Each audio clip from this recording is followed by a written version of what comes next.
All right, we are now recording. This is Trader Travis, and as usual, I have my Success Academy co-trainer Peter on the line. We love doing these, our recaps. It keeps us engaged. We kind of talk about the stock market and talk about what trades we are in. So the format today is I'm going to cover the general market. I'm going to give you two more stocks that I'm looking at, I'm targeting. I'll let Peter take over from there to cover his trades, and then I will end with a short message and then give you an update on my trades. So with that being said, let me go ahead and show you my screen now. So let's go ahead and rock and forward, and let me hit my timer as usual. 5 minutes. I will remember today. It's 5 minutes. I rambled on for 10 minutes last week. All right, so let me go ahead and cover the general market real quick. And this was one of the YouTube comments. Somebody wanted to know if once a month we could do a 20-minute video, kind of updates, recaps on thoughts going forward next month. And he thought a lot of people would appreciate that. I will tell you now, I will kind of touch on this again towards the end, but I can tell you right now, I don't have any thoughts going forward into the next month. If people ask me, what do I think the stock market will do next month, next year? My answer is always the same. It's been the same for 10, 15 years. I don't know. I don't care. People have this fascination with, prediction and wanting to know what the stock market is going to do. What I teach Success Academy members is that nonchalant attitude. I don't know. I don't care. Why? Because I teach them how to make money regardless of what the stock market does. Like, that's what you should do. Instead of wondering or needing to know what the stock market is going to do next month, next year, how about you become empowered with a skill set that you can make money regardless of what it's going to do? So that's what I would encourage you to do. But again, I'll come back and touch on this question a little later. But for the general market, what I see right now is the market is still in an uptrend. It's facing some pressure right now in the last few days, but that's just normal price movement. The stock market doesn't go straight up or straight down. It has kind of a zigzag schizophrenia motion. But overall, it generally has the direction it goes, whether that's up or down. Right now, in the direction it wants to go is up. That's the way I trade. I don't care where it's going to go next week. What I see right now is it's going up. So I'm going to use strategies that allow me to make money as it's going up right now. And guess what? It's a dance partner. When my dance partner goes to the left, I go to the left. So when the market starts falling or stops going up, I stop going up with it, and then I either sit tight or I switch to other strategies where I can make money when it's going down. So that's kind of the approach I take. So I've already been rambling 2 minutes here. So that's my thoughts on the market. Right now it's going up. I'm still trading bullishly, which means I'm still biased towards the upside, making money when the stock goes up, using strategies that make money when the stock market goes up. The two new stocks I want to give you today that I'm targeting. One is Netflix. People were worried that Netflix is going up. And actually, I found several stocks. I found MU was a stock that satisfied the Market Club template I use. For those who can't afford the Success Academy, you can always check out Market Club options. I'll put the link below this video. So MU was a stock that signaled a new entry via Market Club, but it didn't pass one of my filters. And that's, earnings and things like that. Well, Netflix did. Netflix was going down recently, just like MU, but Netflix passed the earnings filter. They are actually making money. So the sell-off was just emotional reaction. My best educated guess was this stock would be 400 easily by the end of the year. So that's a stock that's on my list to target to recover after the downfall. The next one is Apple. Apple's been on our list for almost a month. With the volume spike recently, it triggered a second entry. The huge caution here for you is that this is a riskier entry. You've already missed the good money, right? You should have got, if you followed it when I initially gave you the signal, that was the best entry. Right now, it's a later entry point, riskier one, meaning that if I got in right now, I don't expect to make money. If I make money, it's a bonus. So those are the two new stocks. Well, one is really a new stock. That's Netflix. Apple's already been on our list, but with the volume spike, it gives me a chance to either take some profits right now or, get in with a very, very small risk position. So I'm going to stop here. I have a minute left, and I will end my minute giving you a short takeaway message after Peter shares his trades. So Peter, let me give you controls here. Okay. So let me start my thing. All right, so here's my this week's revenue, 965. I want to put a little caveat on that. What I do is if I get into something and I lose revenue, I hadn't been putting that in right away in the beginning. So I'll start doing that. And what I mean by that is if you look at my spreadsheet here, and I don't know why it brought me up again. If you look at my spreadsheet here, and let's just take Macy's right here, you can see a negative $180. That's where I bought back that cash secured put because I didn't want to get assigned at that point. So I need to remember, I didn't do it, but I will. So this 965 revenue here is less that 180. All right, so just keep that in mind. However, this number hasn't changed, or it automatically calculates at the top here. This is basically the sum of all those numbers, this 9714. So that's been my revenue. And what I did, I started 621 doing this strategy. I have today's current date. That's a formula you can throw in Excel. And it tells me 71 days, so I just calculate that by 7, so 10 weeks. So that gives me my average weekly revenue has been right around 971. Okay, so the trades I'm in right now, this NVDA vertical credit spread is going to expire worthless. As you can see, I have a 260, 257 put. It's way out of the money. I didn't even buy it back. I usually do, but I'm like, God, this thing is so far out of the money. I'm in good shape. It expires today. So I had that NVIDIA trade that I placed. I sold 3 more cash secured puts on QQQ because I was assigned here. And I sold back my QQQ that I owned. So I turned around and sold 3 more cash secured puts. So that was 351. And then AT&T.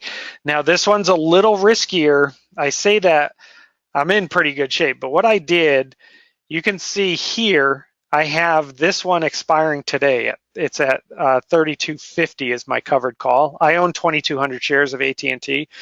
So it's at 32.50. AT&T is trading at 31.80 and it's a down day. It's been a down week basically for AT&T. So I don't expect it to come back, but I have to manage this trade today because if for some reason AT&T spikes in the last hour of the trading day and goes above 32.50, then I got to close out this trade I just placed about 10 minutes ago because it would be naked. I won't own the shares. But I anticipate that this is going to expire worthless. And so that brought in another 374. So that's where I get my revenue. NVIDIA, if we look at NVDA, this was what I placed today. This is a 277.50 put. It expires next week for 240. Now, something to cover real quick. We talked about this a little bit the other night, and some people have asked. My protection's at 255, so now I'm not protected. But as Travis and I have talked about before, I'm very much protected because my cost basis for if I were assigned at 277.50, if I had to sell below my cost basis, it wouldn't matter because look at how much revenue I've already generated on NVIDIA, that $1,600. So if you divided that by the 100 shares, you can see my cost basis goes way down below my protected. I think it goes below my protection too. I can't do the math in my head, but so that's where I'm at. Again, I've been pretty much staying true. My average weekly revenue actually went up. Last week it was 940. Today it's 971. And it's kept my returns right around the same. So I'm still not hitting my mark, but I'll take it. I'm still at an average of 1.73 per month. So not too shabby. I'll take it any day of the week. That's it. Look at that. I'm getting good at not being talking too much. Not being long-winded like me. Yeah, but usually I am. Oh, any of the Success Academy members are like, "What's up with Peter? He's usually so long-winded on the webinars. He's the one that keeps us till 9." What you said about your $900 in revenue, I was like, I'll take it. If you don't want it, I'll take it. So. Well, we were talking earlier, and for those of you, what was happening, so a lot of this that I'm doing is on the paper side. Hopefully within the next couple of weeks, this is going to switch over to actual live trading because then all my 401k will be in my TD Ameritrade. So I'll be able to actually do this for real. Yeah. And the reason I bring that up is because if any of you guys, I don't know if you guys notice if you have TD Ameritrade and use Thinkorswim, for some reason, especially when things are a little volatile, and if you look at like NVDA, it's very volatile today for some reason. It doesn't place the trades at the limit orders we place, right? Because we always say place your trades at limits. So the last 2 weeks, I've had to place my NVIDIA trades at market orders. So I was saying to Travis, I'm like, I got screwed on the revenue. I only got 240. And he's like, I'll take it. And I always say that too. It's like, yeah, what am I saying? If someone left me $240 in my mailbox every week, I'm sure I would not complain. Yeah. So, yeah. All so right. anyway, I mean, yeah. So that's it. I'm done. All right, and let me just get my timer real quick because I only had a minute left of my rambling, so I know I'll probably go over just a tad bit. I ask for your grace, folks. So I told you I would touch back to that comment. I asked Peter, I was like, well, I'm kind of biased as a coach. Someone wanted us to do 20-minute videos and thoughts of the market. And he was like, well, we kind of already do that in our webinars. I was like, okay. I was like, that's exactly what I told him. I was like, we already do that in the Success Academy, but understand not everybody is a member. Not everybody can afford it.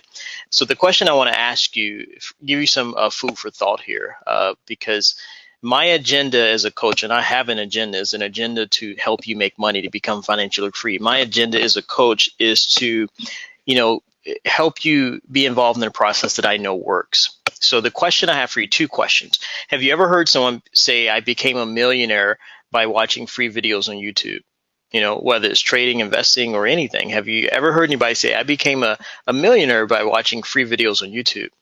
Second question, have you ever heard a millionaire or billionaire, whether they're being interviewed or speaking on stage, have you ever heard a millionaire or billionaire utter the words out their mouth, my mentor?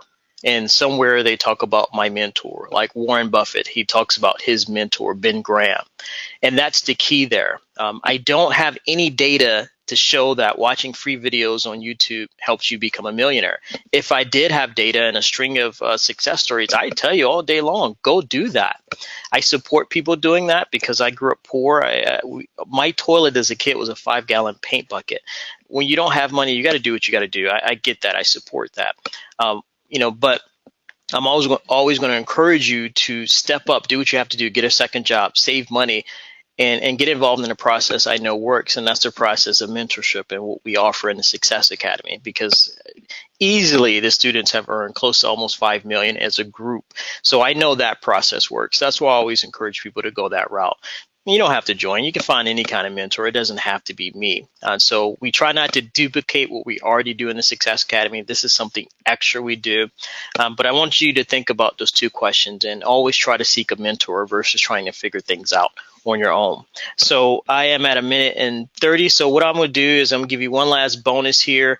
I'm going to show you one trade I'm going to make here. I'm going to share this last trade. I won't have time to place all of my trades live, so I'm just going to give you a recap and show you. I'm going to start with my losing trade target. I have plenty of time for this trade to work out. 100 days, close to 100 days. I'm losing $100 right now, and I was telling Peter, I was like, well, I'm not worried about that because my other ones in total probably have $7,000 of profit. NVDA, look to the bottom right of my screen. I'll try to put annotations on. That's up 3,300 in profit, so more than makes up for the loss on target. Which one? I'm in Lowe's right now. That profit total right now is 1,400. These are all trades you watch me place live. That's real time. This is not after the fact. And QQQ is another one I'm in. That profit is 3,271. I don't have time. I have to place more trades on those. So I will show you the process on QQQ, what I'm doing. So today is a payday for me. It's a Friday payday. These options expire worthless as trade, hit max profit. It's about to expire. I mean, it's nothing for me to do. I just collected more money. So I'm going to place another trade. So I have I have 3 more paydays, lined up, 7 days. So next week I'll get a payday. 2 weeks from there I'll get another payday, and 3 weeks from there I'll get another payday. As long as QQQ doesn't crash in price, which I don't anticipate. But since I've already freed up some of the risk in my account today, because that trade is about to expire worthless, all I do is add more risk right on the end of it. And guess what? I'm not even adding any risk. I'm just risking what I made. So I'm going to place another trade, and I'm just risking the profit I just made, which means that if this trade doesn't work out, I didn't lose anything. I just gave back some of the profit I made. So I'm still break even. So that is how I kind of reduce the risk in my portfolio, prepare for when the market falls or crashes in price. And so this is about 28 days. So I'll be a little bit more aggressive here. And I'm going to place this trade, and this trade is going to bring in another $400 in income. Actually, it's not going to bring in $400 in income. I'm doing 5 contracts. That's a mistake I made last time, which is why I don't trade and record at the same time. I always screw this up. So this trade is actually going to bring in $2,140 in income instantly. So I'm going to hit that. Cannot be accepted. The system is missing a quote. That was the error I got before. There was some weird error about the system is missing a quote. This paper trading platform is acting wacky. So let me try to do this one more time. I have the money there. Let's see if it gets filled this time. Okay, so it's not going to fill immediately, of course. If it did, I would show you right here on the account statement. I would come in to the cash. You would see the cash is going to show up immediately. As a matter of fact, let's see if I can get this filled. Again, this is not something I would generally do with my real money, but I'm going to change this to a market order. Market orders just mean, hey, I want this filled immediately. All right, so that did get filled. And let me show you this, and I will let you go because I am way over. Again, another 10 minutes from Trader Travis. So you can see here, it just brought in $2,000 in instant income just by clicking buttons. This is the 10-minute trader lifestyle, the 10-minute retirement trader lifestyle. This is what we do every single week. Is it always like this? No, but I pinch myself every day that Peter and I have learned this skill. So with that being said, let me turn it over. Peter, do you have any final words? One last thing. I told Sherry I would mention this in my weekly recap, and I realized I forgot. Macy's. So on my little $5,000 account, I'm trading Macy's. Right now, Macy's is not doing well. It hasn't been doing well after earnings, and from what I'm looking at, it's probably not going to come up at any time soon.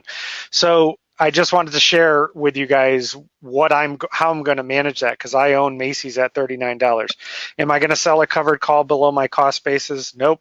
I'm going to I didn't do it yet, and I will because I have to research it a little bit more, but I will most likely sell a covered call at my cost basis, or might be slightly lower, and go farther out in time. This gives me the premium I want. Because it's a smaller account, if I sold at my cost basis for a weekly option right now, it would be eaten up by commissions. So I'm not going to do that. So that's basically how I handle a stock that goes against me. The other thing I wanted to cover real quick too, if you're not comfortable selling a cash secured put and getting assigned, then don't. If wait until you have signals that the stock is raging higher. Like if you were doing it on Apple, you could feel a little bit more comfortable perhaps. NVDA, you could feel a little bit more comfortable, but Macy's, don't do it. If you're afraid of assignment, don't sell it. Just wait. So that was it. Sorry. Ah, that was good. Hey, I feel better now. You took some more time too. All right, everyone. Hey, we want to keep these short, so you all take care. We will see you next week for another recap. Hope you enjoyed this one. Hope it added value to your life. Take care. Talk to you soon. Bye-bye.